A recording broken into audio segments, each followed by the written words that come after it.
The year is 1863. The American Civil War rages on, tearing the nation apart. In the heart of the conflict lies the Cumberland Gap, a narrow passage through the Appalachian Mountains. This natural corridor held immense strategic importance for both the Union and the Confederacy. Control of this gateway could influence the fate of the war in the West. The stage was set for a struggle for control of this vital passage. The Cumberland Gap stood as a testament to the strategic importance of geography in times of war. The Cumberland Gap wasn't just a passage through mountains, it was a lifeline. For the Confederacy, it was a crucial link for men and supplies. For the Union, seizing it meant a strategic triumph. Controlling the gap severed Confederate supply lines. The rugged terrain amplified its strategic significance. It became a natural choke point, crucial for defense.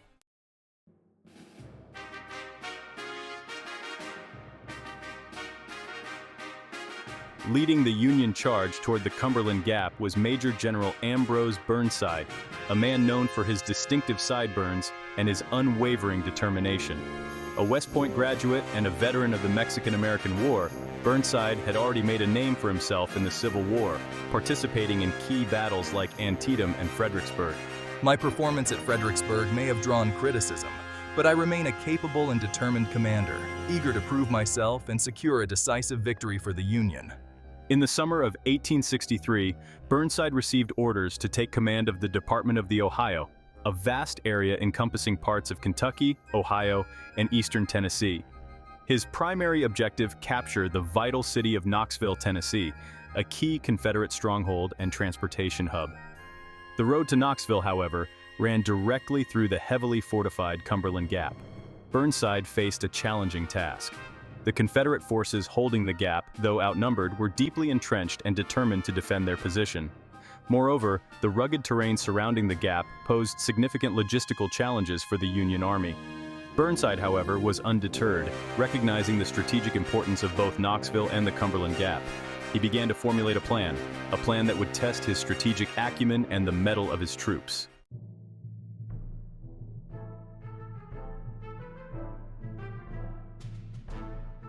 Taking Knoxville was no simple task. The city, nestled along the Tennessee River, served as a vital Confederate supply depot and a crucial link in their rail network. Its capture would severely disrupt Confederate operations in the region and pave the way for a Union advance deeper into the heart of the Confederacy. But standing between Burnside and his objective was the formidable Cumberland Gap. Forcing a direct assault on the gap would be costly and time-consuming, risking heavy casualties and stalling his advance. The Confederates, expecting a direct attack, had heavily fortified their position, confident in their ability to repel any Union assault. Burnside, however, was a shrewd commander, not one to be easily predictable. He knew that time was of the essence. The Confederates, aware of his movements, were reinforcing their positions and preparing for a prolonged siege. He needed to act swiftly and decisively to gain the upper hand. The weight of responsibility rested heavily on Burnside's shoulders. The success or failure of the Knoxville campaign, a campaign crucial to the Union war effort in the West, hinged on his decisions. He pored over maps, analyzing the terrain, assessing his options, and seeking a way to outmaneuver his adversaries and secure a decisive victory.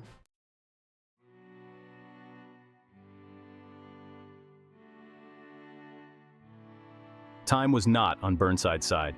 Delays plagued the early stages of the campaign.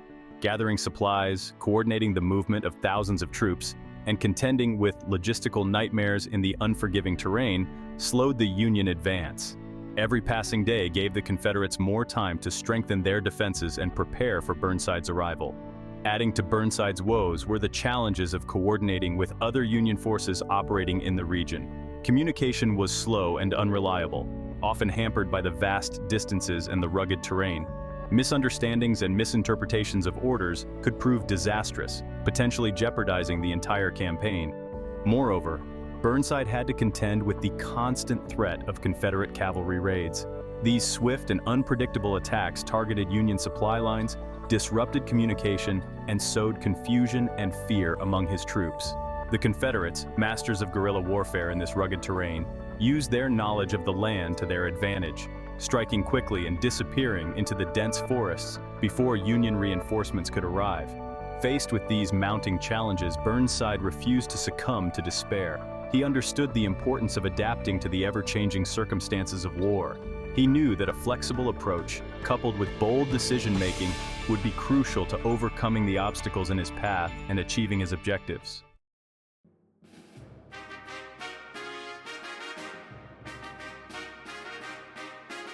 As days turned into weeks, Burnside realized that a direct assault on the Cumberland Gap would be a costly gamble. He devised a daring plan: bypass the heavily fortified gap entirely and instead take a longer, more arduous route through the rugged mountains south of the gap. This bold move would catch the Confederates off guard, allowing Burnside to reach Knoxville before they could reinforce the city's defenses. It was a risky plan, fraught with logistical challenges and the constant threat of Confederate attacks. The terrain was treacherous, the roads little more than muddy tracks winding through dense forests and over steep mountain passes. I have full confidence in the fighting spirit and resilience of our troops. The importance of this mission and the strategic significance of capturing Knoxville cannot be overstated. The hardships we endure will be worth it, bringing the Union one step closer to victory. The Union soldiers, their morale bolstered by their commander's unwavering determination, prepared for the arduous journey ahead. They knew that the road to Knoxville would be long and perilous, but they were determined to overcome any obstacle in their path.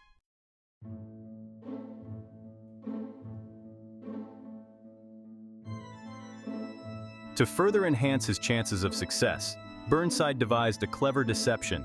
He detached a small brigade under the command of Colonel John F. DeCourcy, a seasoned officer known for his tactical acumen, and tasked him with a crucial mission: maintain a convincing threat against the Cumberland Gap, pinning down the Confederate garrison and preventing them from reinforcing Knoxville. Despite our smaller force, we understand the importance of our role in this grand strategy. We will position our troops strategically, conduct reconnaissance missions, engage in skirmishes, and create the illusion of a much larger force poised to attack. The Confederates, unaware of Burnside's true intentions and believing they were facing a much larger enemy force, remained entrenched in their fortifications at the Cumberland Gap, their attention diverted from the real threat developing to the south. DeCourcy's deceptive maneuvers proved highly effective, buying precious time for Burnside's main force to reach Knoxville. DeCourcy's actions exemplified the crucial role of deception and diversionary tactics in warfare. By tying down a significant portion of the Confederate forces at the Cumberland Gap, he played a pivotal role in ensuring the success of Burnside's overall campaign.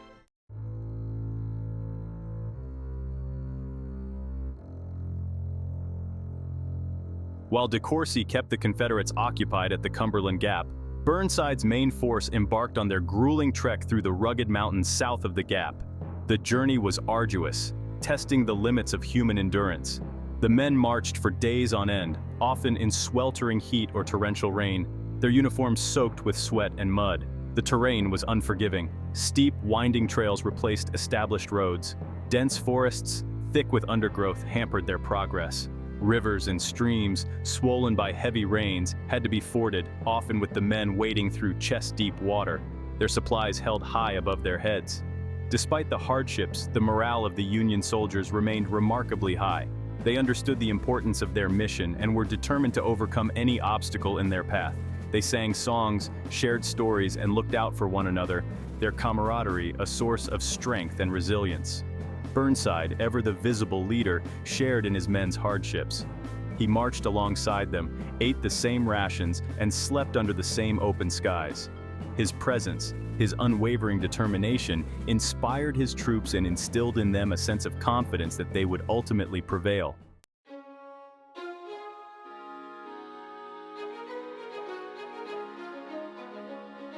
As Burnside's weary but determined troops emerged from the mountains and descended into the Tennessee Valley, news reached them that their arduous journey had been worth the sacrifice.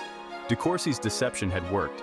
The Confederates remained entrenched at the Cumberland Gap, unaware of the Union force approaching Knoxville. The mood among the Union soldiers was electric. Exhaustion gave way to elation as they realized that they had successfully outmaneuvered their adversaries. They had overcome the challenges of the rugged terrain, endured the hardships of the long march, and were now on the cusp of achieving a major strategic victory. Knoxville, a city of strategic importance, lay within their grasp. Its capture would be a devastating blow to the Confederacy, disrupting their supply lines, isolating their forces in the region, and paving the way for further Union advances into the heart of the South. Burnside, his confidence bolstered by the success of his gamble, ordered his troops to prepare for the occupation of Knoxville. He knew that the Confederates, though caught off guard, would not surrender the city easily. A confrontation was inevitable, but Burnside was confident that his troops, despite their exhaustion, would rise to the challenge and secure a decisive victory for the Union. For the Union soldiers approaching the Cumberland Gap, the journey itself proved a formidable enemy. The Gap, nestled amidst the towering Appalachian Mountains, was a fortress carved by nature. Dense forests swallowed the men whole, limiting visibility and slowing their progress. Trails turned treacherous with the slightest hint of rain. Wagons bogged down, forcing the men to unload supplies and heave with all their might. The air, thick with humidity, hung heavy on their lungs. Through it all, the soldiers pressed onward, their determination fueled by the fate of the Union.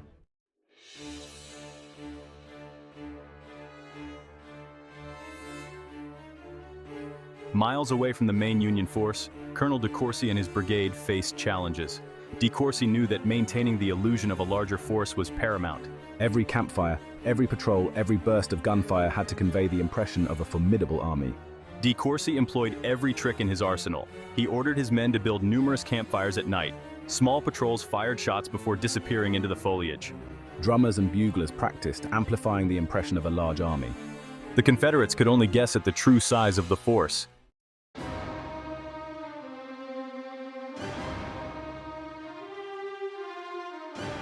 While DeCourcy's men played their part in the grand deception, Burnside tasked his engineers with a vital mission: find a way through the treacherous terrain surrounding the Cumberland Gap. Armed with compasses, maps, and a keen eye for terrain, the engineers fanned out into the dense forests, searching for a path that would allow the Union Army to bypass the heavily fortified main road and approach the gap from an unexpected direction. They scaled steep slopes, hacked their way through tangled undergrowth, and waded through swift-flowing streams, all the while alert for signs of Confederate patrols. The challenge was immense. The mountains, cloaked in dense vegetation, seemed to conspire against them, hiding potential paths and concealing treacherous ravines. Yet the engineers persisted, driven by the knowledge that their efforts could mean the difference between a costly siege and a swift, decisive victory.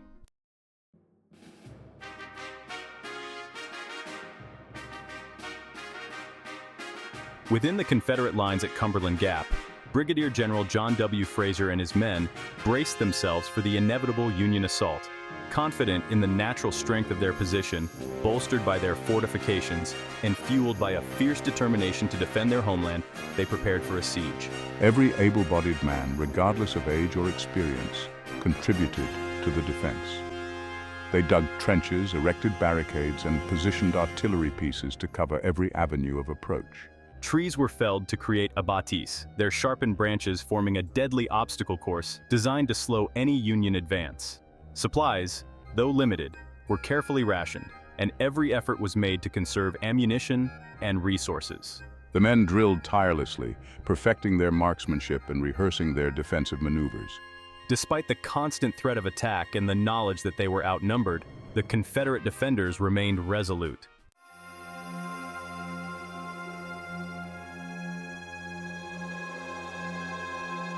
As days turned into nights and the anticipated Union assault failed to materialize, a sense of unease began to settle among the Confederate ranks at Cumberland Gap. The constant pressure of waiting, the uncertainty of the enemy's intentions, and the isolation of their position took a toll on the men. Whispers of Burnside's movements, rumors of a flanking maneuver, and stories of the Union Army's size and ferocity spread through the ranks like wildfire. Despite their best efforts to maintain a brave face, the cracks in the Confederate resolve began to show.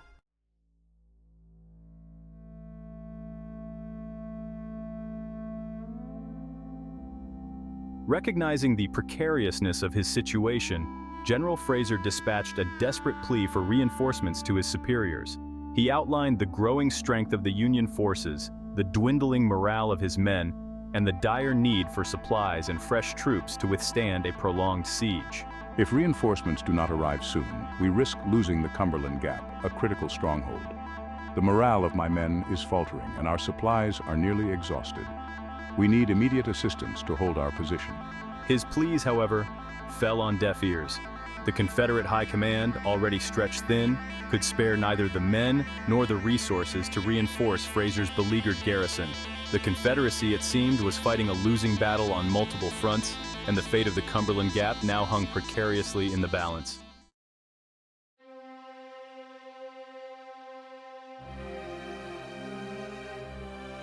As anxieties gnawed at the defenders of Cumberland Gap, a flicker of hope appeared on the horizon. A detachment of Confederate reinforcements, dispatched from Knoxville before Burnside's arrival, was spotted approaching the gap. Morale soared within the Confederate camp. Fresh troops, it seemed, had arrived just in time to bolster their defenses. But fate, it seemed, had other plans. Burnside's rapid advance on Knoxville had cut off any further reinforcements. The detachment approaching Cumberland Gap, a mere shadow of the force Fraser had requested, found themselves isolated, trapped between the advancing Union Army and the natural fortress of the Gap. Their arrival, instead of bolstering the Confederate defenses, had inadvertently sealed their fate.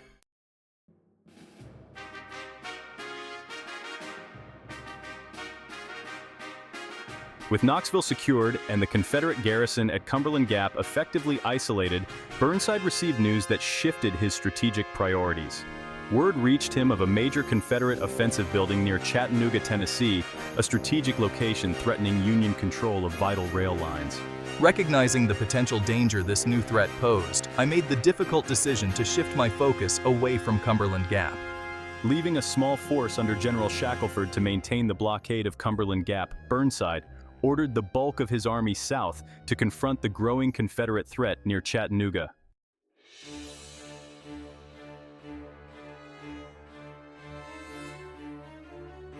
General Shackelford, though tasked with a challenging mission, was not without resources. He had at his disposal a force of skilled engineers, a formidable artillery train, and a burning desire to prove his mettle and secure a decisive victory for the Union. Under Shackelford's direction, the Union forces surrounding Cumberland Gap began a systematic siege operation. They deployed their artillery on the surrounding heights, their cannons raining a steady barrage of shells down on the Confederate fortifications. Slowly but surely, the net tightened around the Confederate defenders of Cumberland Gap.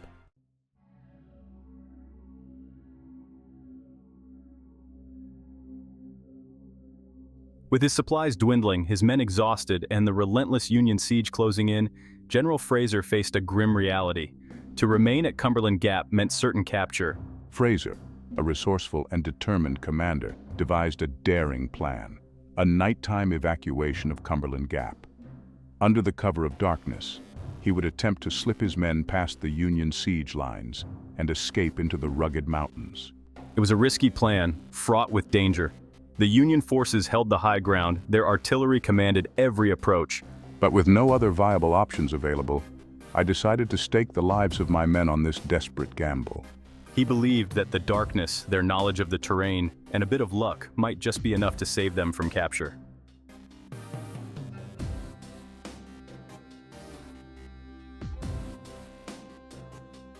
As the sun dipped below the horizon, casting long shadows across the beleaguered fortifications of Cumberland Gap, the Confederate soldiers prepared for their perilous journey. Orders were whispered from man to man, their hushed tones barely audible above the chirping of crickets and the distant rumble of Union artillery. Under the watchful eyes of their officers, the men extinguished their campfires, muffled their equipment, and formed into single file, their movements deliberate and silent. Leaving behind their heavy equipment and anything else that might slow their progress, they slipped out of their fortifications and into the surrounding woods.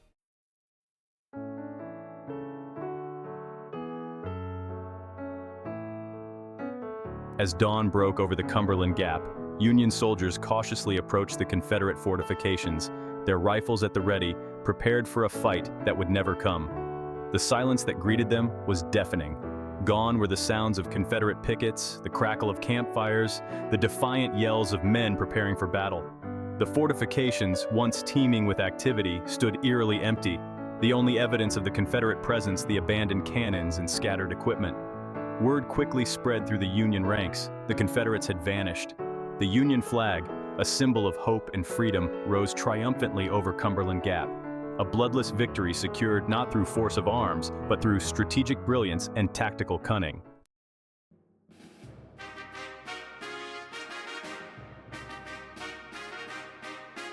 As the sun climbed higher, painting the eastern sky with hues of gold and crimson, the true extent of the Confederate evacuation became clear to the Union forces. Scouts, dispatched into the surrounding mountains, returned with tales of abandoned campsites and discarded equipment. The news of the Confederate escape, initially met with disbelief, quickly spread through the Union ranks, transforming their sense of triumph into a mixture of frustration and admiration. General Shackelford, though disappointed to have been denied a decisive battlefield victory, recognized the strategic significance of the moment. Cumberland Gap, a vital gateway to the heart of the Confederacy, now lay firmly in Union hands.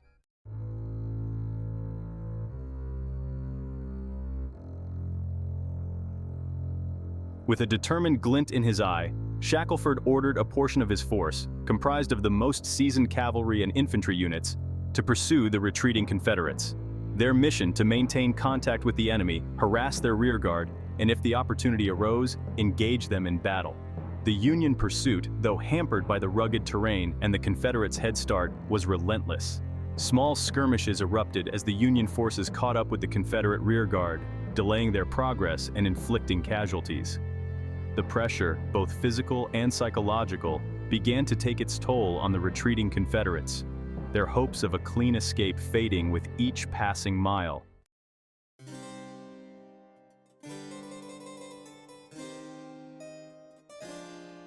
Section 3. A race against time. The Confederates' desperate flight. For the Confederate soldiers fleeing Cumberland Gap, the retreat quickly devolved into a desperate struggle for survival. The elation of their narrow escape gave way to exhaustion and despair as the full weight of their predicament settled upon them. The rugged terrain, once a source of comfort and a shield against the enemy, now conspired against them, their path littered with obstacles that slowed their progress and sapped their remaining strength. Horses, weakened by lack of fodder and the constant strain, stumbled and fell, their riders forced to abandon them and continue on foot, their loads lighter but their spirits heavier. The constant fear of pursuit, the nagging hunger gnawing at their bellies, the lack of proper medical care for their wounded, all took a heavy toll on their morale. The once proud Confederate Army, reduced to a ragged band of fugitives, struggled to maintain their discipline and cohesion as the relentless pressure of their circumstances threatened to break their spirit. Their only solace, the faint glimmer of hope that sustained them through the darkest hours, was the knowledge that they were heading towards their own lines, towards the possibility of regrouping, resupplying, and living to fight another day.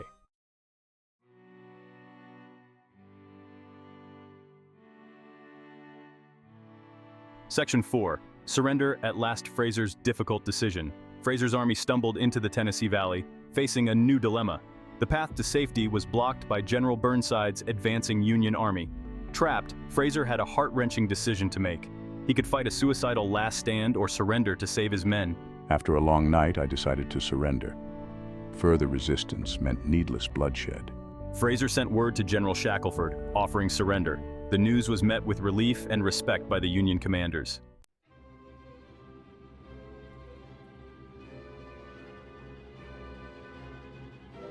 On September 9, 1863, just 3 days after Fraser's daring escape, the Union Army officially took possession of Cumberland Gap.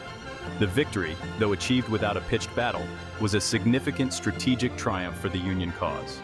The capture of Cumberland Gap not only secured a vital gateway to the heart of the Confederacy, but it also provided the Union Army with a much-needed morale boost.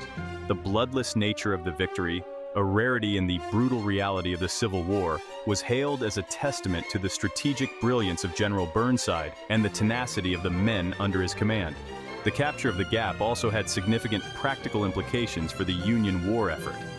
It severed a key Confederate supply line, disrupted their communication networks, and provided the Union Army with a strategic foothold in the heart of Confederate territory. The Confederate defeat at Cumberland Gap, coupled with their losses at Vicksburg and Gettysburg earlier that summer, marked a turning point in the war. The tide, it seemed, was turning in favor of the Union, fueled by their growing industrial might, their vast manpower reserves, and their unwavering determination to preserve the Union.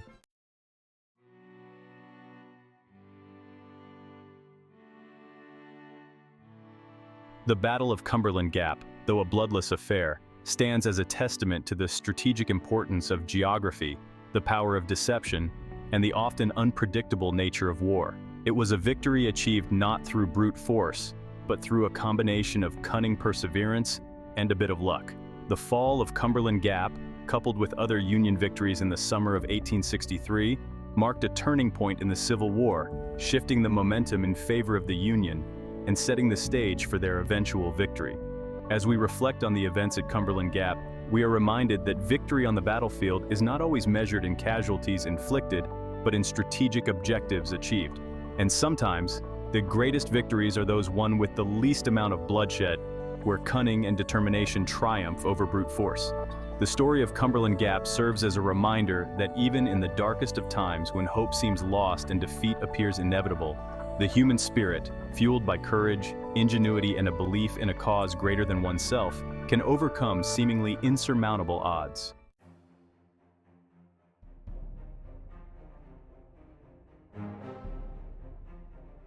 With the stars and stripes flying proudly over Cumberland Gap, the Union had achieved a victory of profound strategic significance. This seemingly impenetrable natural fortress, once a bulwark of Confederate defense, had become a vital linchpin in the Union's grip on the region. Control of the gap severed a crucial artery in the Confederacy's supply lines, disrupting the flow of men and material that sustained their armies in the West. The Confederacy, already stretched thin and reeling from losses elsewhere, could ill afford this strategic blow.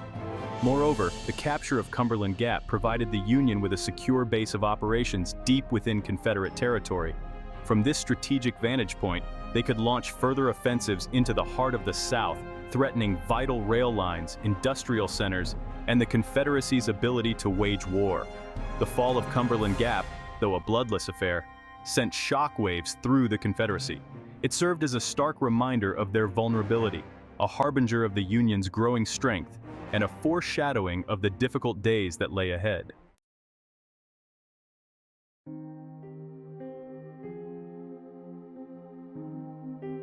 While the capture of Cumberland Gap was a strategic triumph for the Union, it is essential to remember that even bloodless victories cast long shadows.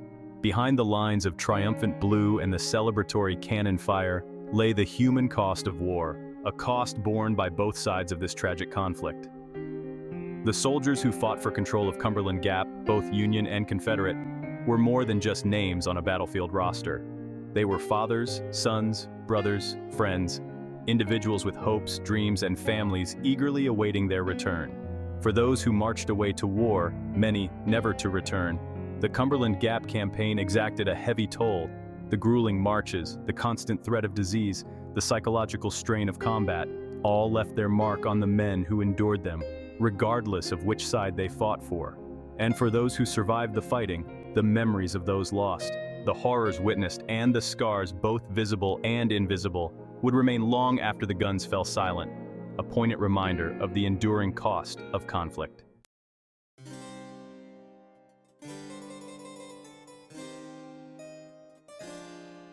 The Battle of Cumberland Gap, though often overshadowed by larger, more well-known engagements of the Civil War, holds a unique place in the annals of military history. It stands as a testament to the strategic importance of geography, the power of deception, and the ingenuity of military commanders operating under immense pressure. Today, Cumberland Gap stands as a symbol of our nation's tumultuous past, a place where the echoes of conflict mingle with the whispers of reconciliation. The fortifications, once manned by armies locked in a bitter struggle, now stand silent, their weathered stones a testament to the enduring power of nature and the impermanence of even the most fiercely contested boundaries. The legacy of Cumberland Gap extends beyond the battlefield. It serves as a reminder of the importance of preserving our shared history, learning from the mistakes of the past, and striving to build a more just and peaceful future. The story of Cumberland Gap, a story of courage, sacrifice, and the enduring human spirit, continues to resonate with visitors from around the world, reminding us that even amidst the chaos of war, hope, resilience, and the pursuit of a better tomorrow can prevail.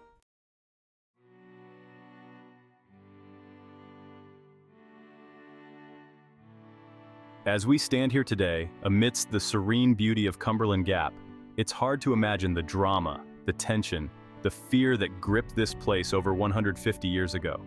The story of Cumberland Gap offers valuable lessons for our own time. It reminds us that true leadership involves strategic thinking and adaptability. And perhaps most importantly, the story of Cumberland Gap reminds us of the human cost of conflict.